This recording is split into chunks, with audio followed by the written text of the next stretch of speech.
الحمد لله وكفى وسلام على عباده الذين اصطفى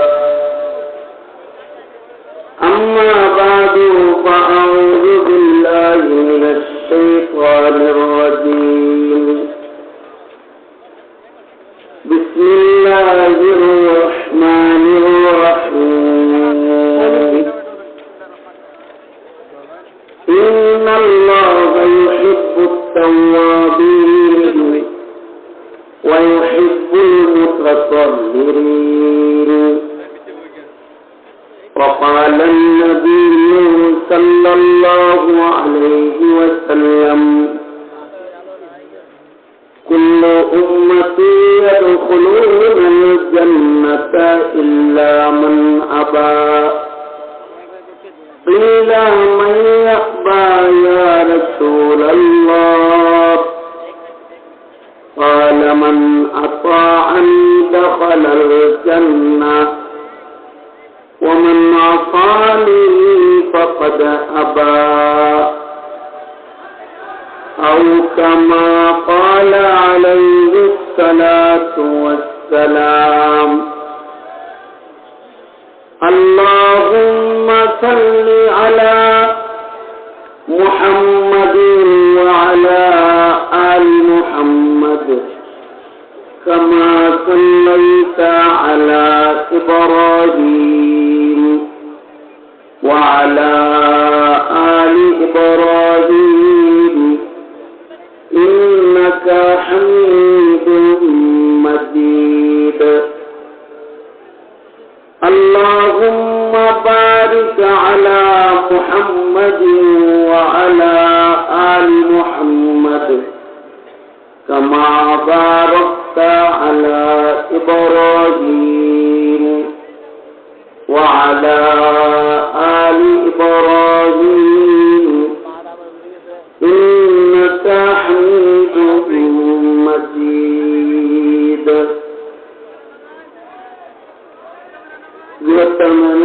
ইত্তেফাকুল উলামা আয়োজিত মহতি ঐতিহ্যবাহী সিরাত সম্মেলনের মোহতারাম সদর, মোহতারাম সভাপতি, উপস্থিত হযরত বুজুর্গ উলামায়ে কেরাম, সম্মুখপানে সমবেত দ্বীন প্রিয়, ইসলাম প্রিয়, দিনদার ইমানদার মুমিন মুসলমান ভাইরা, পর্দার আড়াল থেকে আলোচনায় শামিল মা বোনেরা,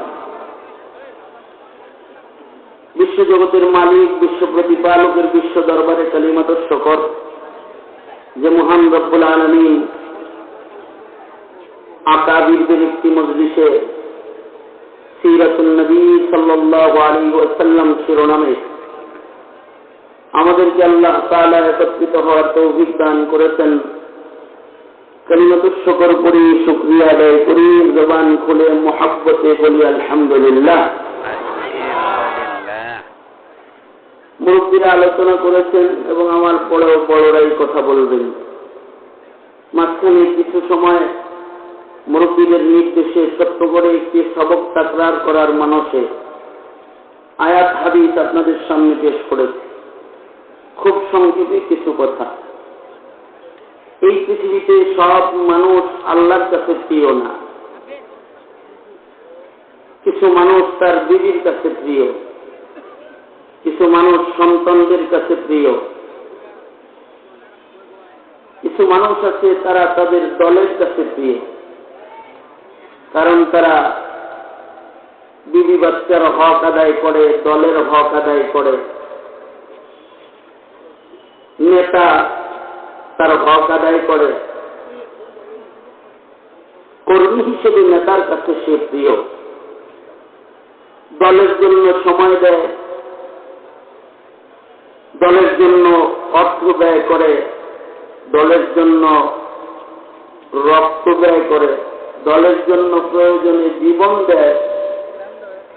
দল তাদের উপরে খুশি, এক সময় তাদেরকে পদোন্নতি দেয় অথবা সংসদ সদস্যের পদ তাকে উপঢৌকন হিসেবে দেয় অথবা তাকে মন্ত্রিত্বের পদ দান করে। কিছু মানুষের উপরে সরকার খুশি থাকে, সরকারের কর্মচারী হিসেবে সে সরকারের পা চাটা গোলাম হয়, সরকারকে খুশি করে যায়, প্রয়োজনে জুলুম করে, অত্যাচার করে, খুন করে, গুম করে, মানুষ হত্যা করে, নির্দোষকে পাহারা দিয়ে জেলখানায় ঢুকায় আর দোষীকে পাহারা দিয়ে বিদেশ তাড়ায় দেয়, বিদেশ পালাবার রাস্তা খুলে দেয়, নির্দোষকে হয়রানি করে, তারা দেখে শুনে রাখে সরকারের খুশি করার জন্য, আর দোষীকে নিরাপত্তা দিয়ে বিদেশ পাঠায় দেয় তাও সরকারের খুশি করার জন্য। এতে তার যা করণীয় সব করে।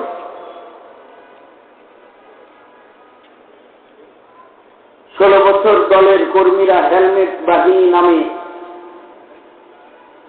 তারাই পুলিশ আর্মি সেজে অবৈধ অস্ত্র চালায় মানুষের রক্ত নিয়েছে, তাদের উপরে তো দল খুশি হবেই।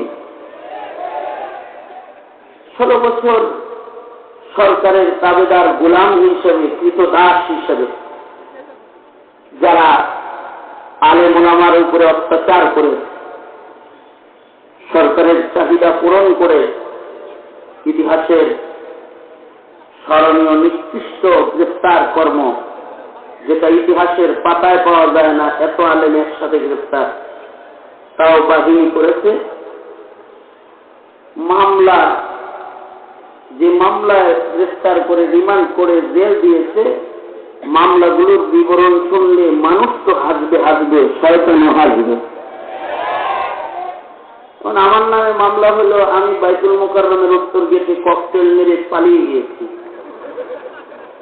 আমি লক্ষ জনতার মঞ্চে সাক্ষী রেখে বলছি, আল্লাহর কসম জীবনে আমি ককটেল চোখে দেখিনি। পত্রপত্রিকায় ছবি দেখেছি কিন্তু ককটেল দেখিনি। আর মামুনুল হককে গ্রেফতার করেছে মোবাইল চুরি আর মানিব্যাগ চুরি মামলা। গ্রেফতার করে তারা রিমান্ড করার সময় আবার বলে, হুজুর কিছু মনে করেন না, আমাদের তো সরকারের খুশি রাখা লাগে। তাদের উপরে সরকার খুশি হয়ে তাদেরকে পদোন্নতি দিয়েছে। কাউকে পুলিশ প্রধান,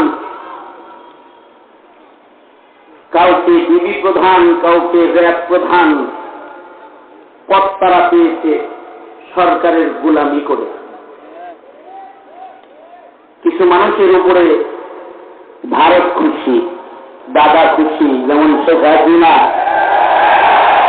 তার উপরে সবাই নারাজ থাকলেও মোদি নারাজ না, খুশি। কেউ জায়গা না দিলেও মোদির ঘরে জায়গা আছে, কারণ মোদি খুশি। কোন দেশে তার বসবাসের জায়গা না হলেও ভারতে বসবাসের জায়গা আছে, কারণ তার উপরে ভারত খুশি। অবশ্য গোটা দেশ নারাজ, গোটা দেশ নারাজ বিধায়ী মাটি দিয়ে হেঁটে যাওয়ার সুযোগ পায় নাই, পোড়াল দিয়ে চলে পালিয়ে গেছে। কারণ কোন মানুষের নজরে পড়লে কিছু সাথে না থাকলে থুতু মারার সম্ভাবনা।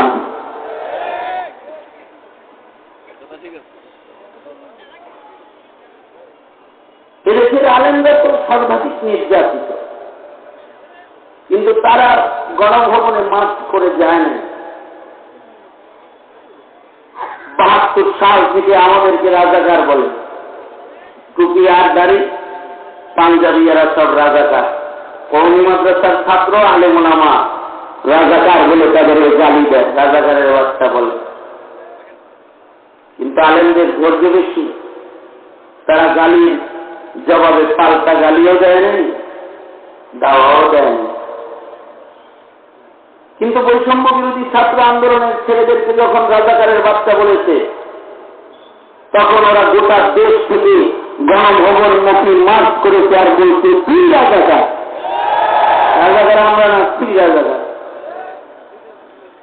এমন ধাওয়া দিচ্ছে, চতুর্দিক থেকে এমন ভাবে আটকাইছে যে সামান্য জায়গাও গাড়িতে চড়ে যাওয়ার মতো সুযোগ শেখ হাসিনা ছিল না, কারণ চতুর্দিকে ছাত্রদের বেষ্টনী ছিল। শেষ বেলায় উড়ে চলে গেছে, দুঃখজনক বিষয়, খানাটাও খেয়ে যেতে পারে নাই। কত কিছু রান্না করেছে, এগুলো সব ছাত্ররা খাইছে। পুকুরের মাছগুলো তুলে নিয়ে গেছে, হাঁসগুলো ধরে নিয়ে গেছে, এমনকি জানলার পর্দাও খুলে নিয়ে গেছে। সরু সামান যে যা নিতে পারছে গণিমতের মাল লয়ে গেছে। হাসিনার বিছানায় শুয়ে জুতা পায়ে সেলফি তুলে জালেম তাড়ানোর আনন্দ আর উল্লাস তারা প্রকাশ করেছে। গণভবন দেখলে বড় করোনা লাগে। গণভবনের চতুর্দিকে ডবল গাঁথনির ইট নাই, ছাত্ররা খুলে ফেলে। বুবুর তো অনেক জেদ, বুবু অনেক জেদি, প্রতিশোধী। জেদ করে যদি ওই দিন একটু সাহস করে বসে থাকত, তাহলে যে কি দেখা যেত আল্লাহ জানে ভালো। তবে আমার মনে হয় বুবু যদি বসে থাকতো ওখানে, তাহলে ডবল গাঁথনির ইট যেমন গণভবনের চতুর্দিকে নাই খুলে ফেলেছে, ছাত্ররা হাসিনাকে বেরোলে গায়ের চামড়া খুলে ফেলছে। কিন্তু উনি বুদ্ধি করে চলে গেছে, যেখানে থাকা যায় সেখানে চলে গেছে। তিনি যাকে খুশি করতে পেরেছে তার কাছে চলে গেছে। মুমিনের যাওয়ার জায়গা তো ভারত না, মুমির ঘর না, মুমিনের যাওয়ার জায়গা আল্লাহর ঘর, জান্নাতুল ফিরদাউস। তবে কিছু মুমিন আল্লাহর কাছে যাওয়ার জন্য তারা আল্লাহকে খুশি করে। কিছু মুমিনের উপরে আল্লাহ তাআলা খুশি। যাদের উপরে আল্লাহ খুশি এরাই সফল। পৃথিবীর সকলকে খুশি করেও যদি আল্লাহ নারাজ হয়ে যায় তাহলে জিন্দেগি বিফল। আর আল্লাহ যদি খুশি হয়ে যায় তাহলে বান্দা সফল। আল্লাহ তাআলা খুশি কাদের উপরে হয়? আল্লাহ তাআলা ঈমানদারদের উপরে খুশি। যারা ঈমানদার তাদের উপরে আল্লাহ তাআলা খুশি, আল্লাহ তাদের ভালোবাসেন। আল্লাহু ওয়ালিয়ুল্লাযীনা আমানু। জমিনের সব মানুষের উপরে আল্লাহ খুশি নন। যার অনেক টাকা তার উপরে আল্লাহ খুশি নন। যার অনেক সুন্দর চেহারা তার উপরে আল্লাহ খুশি নন। আল্লাহ তাআলা খুশি যার ঈমান আছে তার উপরে। ফকির হইল ঈমানদার তার উপরে আল্লাহ খুশি।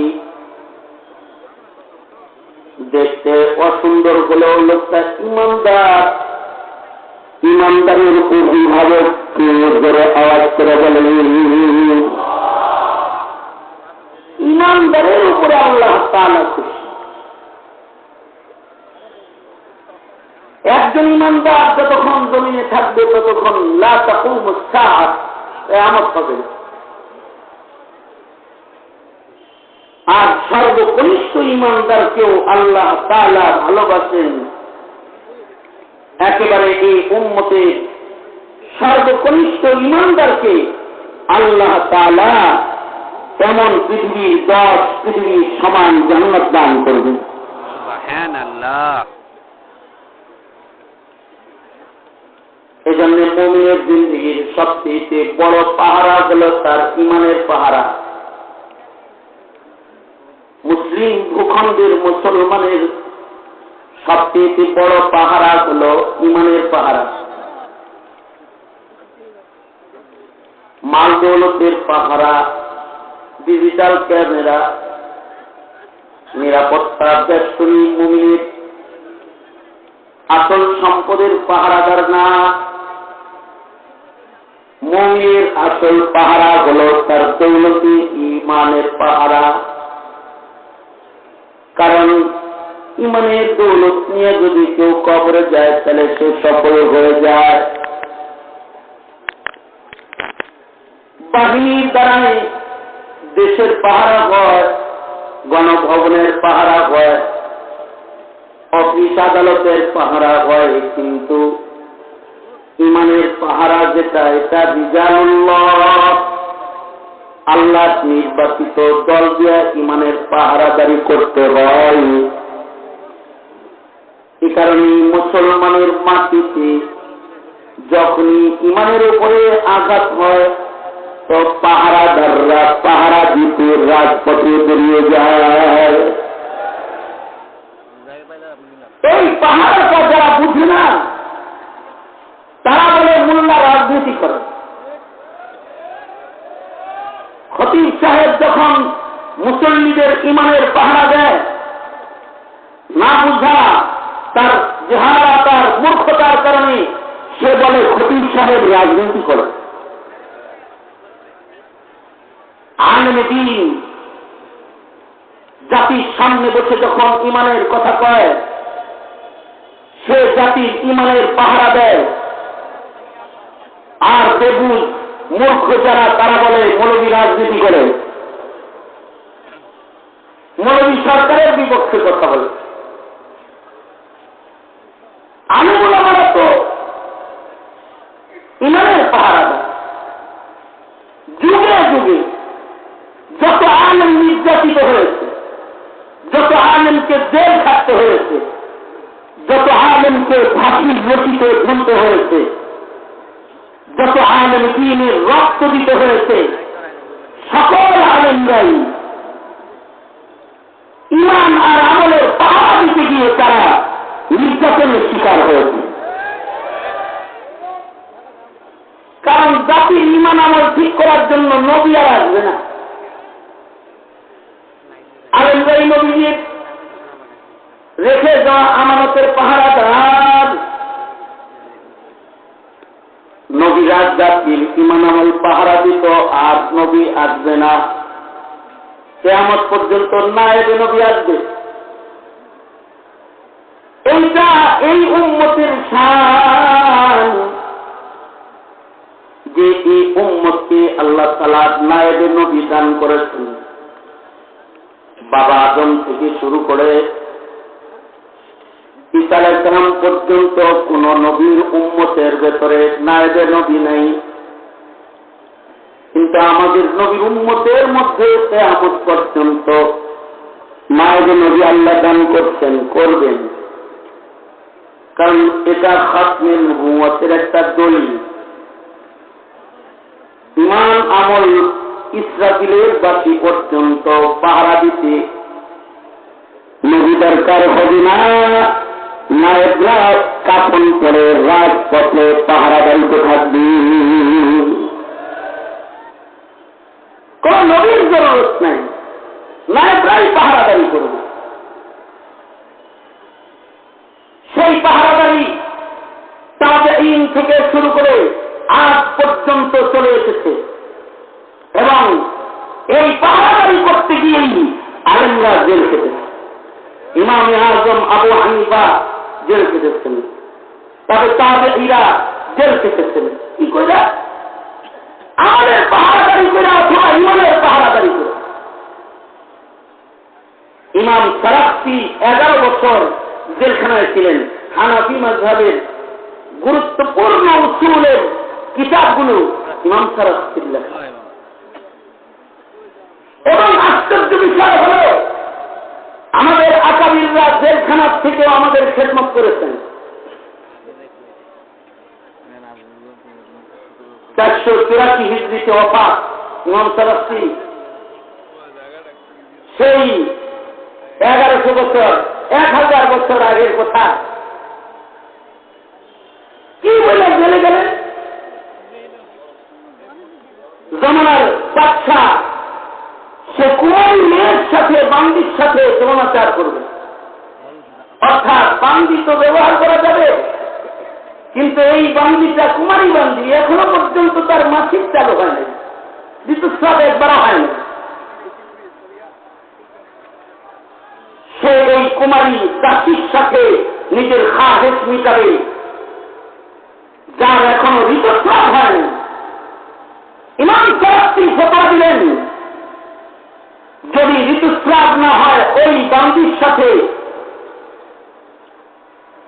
যৌন চাহিদা পূরণ করা তার মনিবের জন্য জায়েজ নেই, আগে একটা ঋতুস্রাব হইতে হবে। তাহলে বাচ্চা এটা পেটে যদি আছে তো বাচ্চা কার পিতার পরিচয় নিশ্চিত হবে। সুতরাং ঋতুস্রাব হওয়ার আগে তার সাথে মেলামেশা করা যাবে না। এই সামান্য একটা কারণের জন্য নাম সারাফিকে জেলখানায় দিয়েছে যমুনার জালিম রাজা। এবং এই জেলখানার ভেতরে 1 বছর নয়, 2 বছর নয়, 11টি বছর। আগের যমুনার জেলখানা এক ভয়ঙ্কর জেলখানা, একটা কুয়ার ভেতরে জেল, গভীর কূপের ভেতরে ইমাম সারাফিকে রেখেছে। যে কুয়ার ভেতরে তার ইস্তেঞ্জা করতে হতো, এই কুয়ার ভেতরে তিনি খাবার খেতেন। এই অন্ধকার কূপের জেলখানায় 11টা বছর এক যুগ ছিলেন। খালি জায়েজ ফতোয়াটা দিয়ে দিলেই পারতেন। কত মৌলবী হাসিনার কামে জায়েজ করে দিল। ইমাম সারাফি জায়েজ ফতোয়াটা দেন না, জায়েজ না জায়েজ। 11 বছর জেলখানার মধ্যে বন্দী। ছাত্ররা জেলখানার চতুর্দিকে যা বসে গেলেন, যা বলল, উস্তাদজি আপনার ইলম থেকে আমরা উপকৃত হতে চাই। হাকিমে ওয়াক্তের ইজাজত নিয়ে আপনার জেলখানার কূপের চতুর্দিকে আমরা বসে গেছি কাগজ কলম লইয়া। উস্তাদ আপনি জেলখানার থেকে তাকরীর করেন। ইমাম সারাফি উসুলে ফিকহের 2 খণ্ডের কিতাব জেলখানা থেকে তাকরীর করছে। মাকসুদের 11 খণ্ড পুরান সফা জেলখানায় বসে বসে তাকরীর করেছেন, আর ছাত্ররা বসে বসে লিখেছেন। কুওয়াতে হাফিজা আর ইলমের গভীরতা এত যে 11 বছর কিতাবের সাথে কোরআনের সাথে দেখা নাই। উলাইকা আবাই, ওনারা আমাদের বাপ-দাদা। জেলখানায় বসে বসে 11 বছর তাকরীর করেছেন। মবসুত লেখা হয়েছে, নতুন খণ্ড 30 খণ্ডে ছাপা হয়েছে। এই 30 খণ্ডের কিতাবের পূর্ণাঙ্গ তাকরীর কিতাবের মুকদ্দমায় আছে। উনি বলেন, আমি যে মাসাইল বলতেছি আমি এখন কুয়ার ভিতরে, কূপের ভেতরে বসে বসে তাকরীর করেছেন। কিন্তু ওনারা মুখলিসিনদের সরদার, গভীর কূপে বসা তাকরীরকে আল্লাহ তাআলা জমিনের উপরে রেখে দিয়েছেন। আজও আমরা সেই কিতাব থেকে উপকৃত, জেলখানায় বসে বসে লিখতে পারবেন। কিন্তু জমানার এই কিতাব আমরা এসি ঘরে বসে পড়তে পারি না। উনি জেলখানায় বসে বসে শাগরেদদেরকে লেখাইতেন, আর কিতাব রচনা হয়েছে। এসি রুমে বসে পড়ার মতো ভাগ্য আমাদের নাই। ফেসবুকের ভেতরে আমরা রাত কাটাই, সারা রাত কেটে যায়। কিন্তু ওনারা এই জেলখানার ভেতরে বসে দিনকে সাপ্লাই দিতেন। ওনাদের এই কোরবানির কারণে আমাদের কাছে উসুল ফিকহ এসেছে, আমাদের কাছে ইলমে নাহব এসেছে, ইলমে সরফ এসেছে, ইলমে সিরা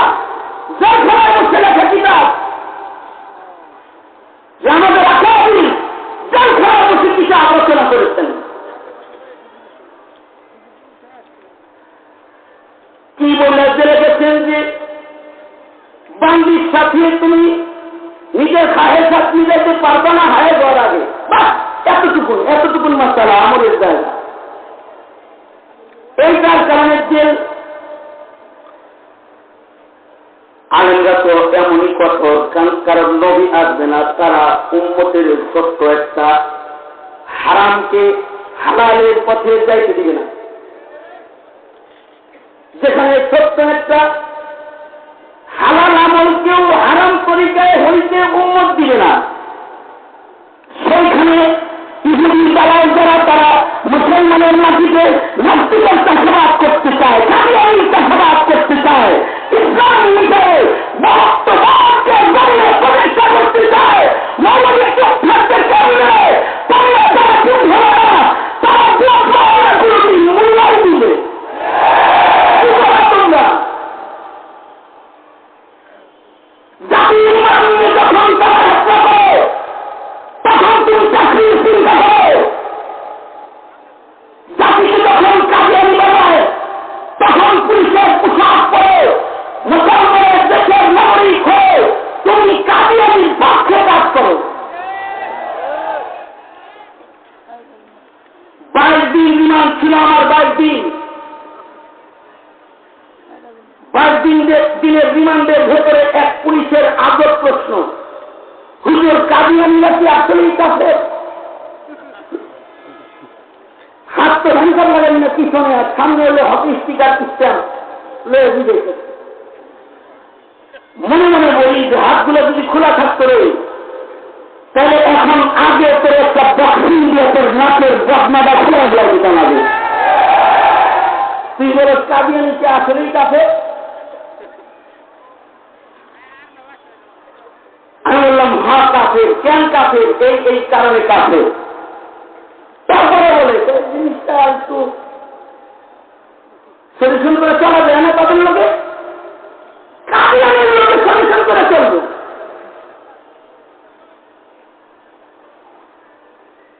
আমি মনে মনে অনেক কথা বললাম, কারণ মুখের ভাষা তখন ছিল না, জবানে ছিল তারা কথা বলে বিধায়িত জেলখানা, কথা তো বলাই যাবে না, কিন্তু তখন মনে মনে চিৎকার হইতেছিল, তখন চিৎকার আরে তার মতো পাঠাকে এই সরকারের অফিসারের চাপ দিলে তুই তার সরকারের মাটির মুসলমান সুপার হওয়ার যোগ্যতা সংরক্ষণ করিস না।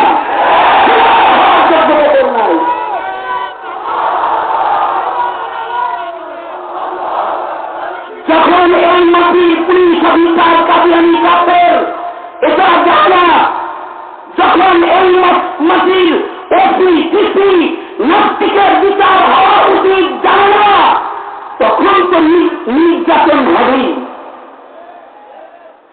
তখন তো জেল জুলুম মাথা থেকে নিতেই হবে।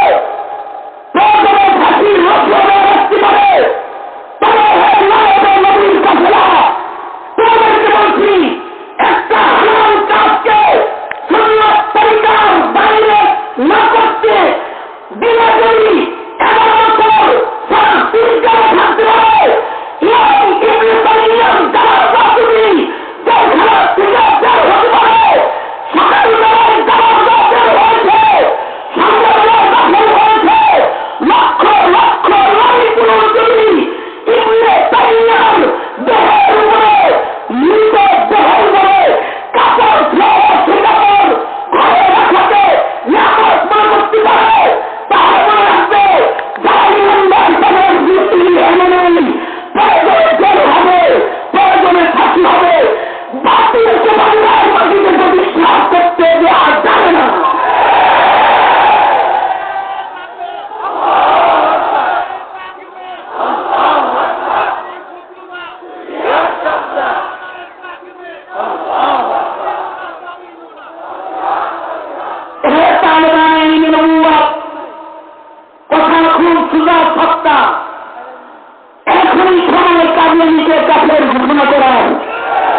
বিষয় হল আমি যে কথাটা আমার আলোচনার ভেতর দিয়ে সুস্পষ্ট করেছি সেটা হল এই মাটির পুলিশ অফিসার নিজেও জানে না কাদিয়ানি কাছে,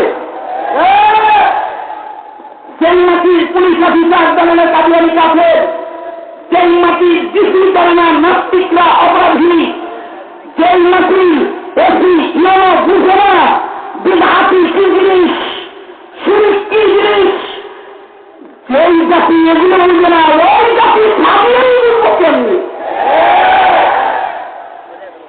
যারা কাদিয়ানি বুঝে না কাদিয়ানি কিভাবে বুঝবে? কাদিয়ানি বুঝা হলে সুন্দর, কাদিয়ানি বুঝা হলো খুব দরকার। কারণ কাদিয়ানি আজকে মাহফিলে এখানে বসা আছে, এখানে বসা আছে, তাকে কেন জানা ওটা কাদিয়ানি? যারা কাদিয়ানি চিনে না, নাস্তিক মুরতাদ চিনে না, তারা কাদিয়ানি কিভাবে চিনবে? সুতরাং এই জাতিকে কাদিয়ানি সাদিয়ানি নাস্তিক মুরতাদ বেঈমান চিনাইতে শুধুমাত্র গর্জন আর মাহফিল যথেষ্ট নয়। এইটা চিনাইবার জন্য 17 কোটি মুসলমানের প্রতি স্কুল করেন ইউনিভার্সিটির ভেতরে দিনকে প্রবেশ করাইতে হবে, নবী চিনানোর ইলম প্রবেশ করাইতে হবে, ওয়াহদানিয়ত চিনানোর ইলম প্রবেশ করাইতে হবে। ইত্তেফাকুল উলামা শুধু নয়, বাংলাদেশে যেখানে যাই সেখানেই বলি মুরব্বীরা এখন ডাক দেন, এখন আবার শিক্ষা কমিশন সুন্দর করে গঠন করে 17 কোটি মুসলমানকে ইমান শিখানোর সময় এসেছে। হয়তো তোমরা সিলেবাসের ভেতরে এই কলকাতা আর ট্রান্সজেন্ডার আর কি বলে এটাকে জানি যেগুলো ঢুকায় এসেছে, এগুলোকে বাদ দিয়ে হয়তো দিনরাত এর ভেতরে প্রবেশ করাবে, অন্যথায় এই জাতি শিক্ষা মন্ত্রণালয়ের দিকে মার্চ করবে। কারণ জাতিকে ইমানের ব্যাপারে মূর্খ করে গড়ে তোলা হয়েছে। সংসদে বসে জাতির প্রতিনিধিত্ব যারা করে তারাও কাদিয়ানি সম্পর্কে জানে না, তারা নাস্তিক মুরতাদ সম্পর্কে জানে না। কারণ ইমান কোন পথে চলে যায়, ইমান কেমনে হিফাজত হয়, এটা প্রজন্মের মুসলমানরা এখন বুঝে না। শুধু মামুনুল হক গর্জন দিল, আরেকটা তকবীর মাল্লা, জুনায়েদ হাবিব গর্জন দিল, আরেকটা তকবীর মাল্লা, তাতে হবে না।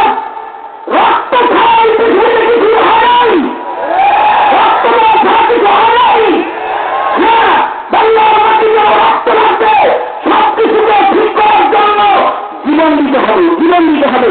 আর এই রাস্তার উপরে নির্ভর করে চতুর পাশে ভারতের যে মহা রয়েছে, এই মহা ধনীগুলি দিল্লি লাল কেল্লা কানার পতাকায় রাখতে চাও, তাহলে বাংলাদেশকে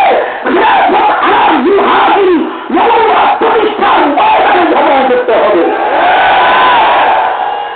সুতরাং জাতি তোমাদেরকে বলব, শুধুমাত্র ভিন্নর মেহরাব আর আলোচনার মঞ্চ নয়, যে কোনো কুরবানির জন্য তৈরি হয়, রাবিয়া শুধু ইনশাআল্লাহ রাখিব।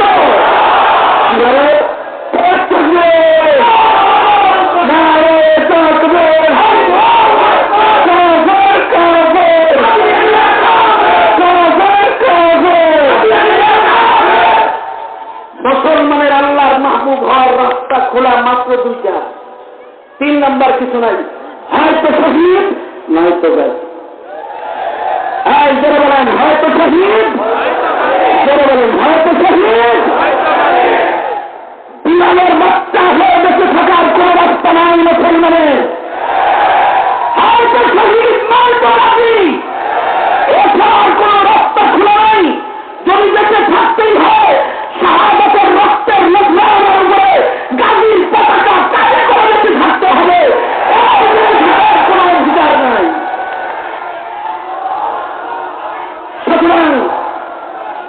সুতরাং কাদিয়ানিকে কাফের ঘোষণা করা এবং নাস্তিক মুরতাদের মৃত্যুদণ্ডের